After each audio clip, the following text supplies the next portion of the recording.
ദിശ മാറും വിദ്യ. വളരെ ലളിതമായ ഒരു ശാസ്ത്രീയ പരീക്ഷണം ചെയ്തു നോക്കിയാലോ? ആവശ്യമായ വസ്തുക്കൾ: ഒരു പേപ്പർ, മാർക്കർ, ഗ്ലാസ്, വെള്ളം. ചെയ്യേണ്ട വിധം: ഒരു പേപ്പർ എടുത്ത് മുകളിലും താഴെയുമായി ഒരേ ദിശയിലേക്ക് 2 വലിയ ആരോകൾ വരക്കുക. ആരോകൾ വരച്ച പേപ്പറിനു മുമ്പിലായി ഗ്ലാസ് വെക്കുക. ശേഷം പതിയെ ഗ്ലാസിൽ വെള്ളം ഒഴിക്കുക. ഗ്ലാസിലെ വെള്ളമൊഴിച്ച ഭാഗത്തിലൂടെ പിറകിലുള്ള ആരോകൾ ശ്രദ്ധിച്ചു നോക്കൂ. അത്ഭുതം കാണുന്നില്ലേ?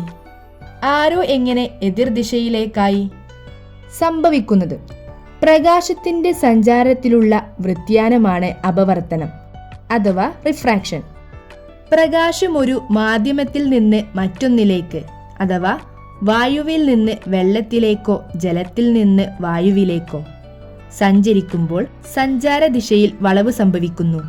ഈ പരീക്ഷണത്തിൽ പേപ്പറിൽ നിന്ന് വായുവിലൂടെ സഞ്ചരിക്കുന്ന പ്രകാശം പിന്നീട് ഗ്ലാസ്സിലൂടെ വെള്ളത്തിലേക്ക് സഞ്ചരിക്കുന്നു. ഒടുവിൽ ഗ്ലാസ്സിൽ നിന്നും നമ്മുടെ കണ്ണിൽ എത്തുന്നതിനു മുമ്പ് വീണ്ടും വായുവിലേക്ക് സഞ്ചരിക്കുന്നു. പ്രകാശം വളരെ വേഗതയിൽ വായുവിലൂടെ സഞ്ചരിക്കുന്നു.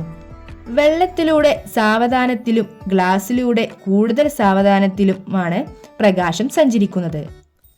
അതായത് ഗ്ലാസ്സിൽ നിന്ന് വെള്ളത്തിലേക്ക് സഞ്ചരിക്കുമ്പോൾ പ്രകാശം വളയുന്നു. ഗ്ലാസ്സിൽ നിന്ന് വായുവിലേക്ക് സഞ്ചരിക്കുമ്പോൾ വീണ്ടും വളയുന്നു.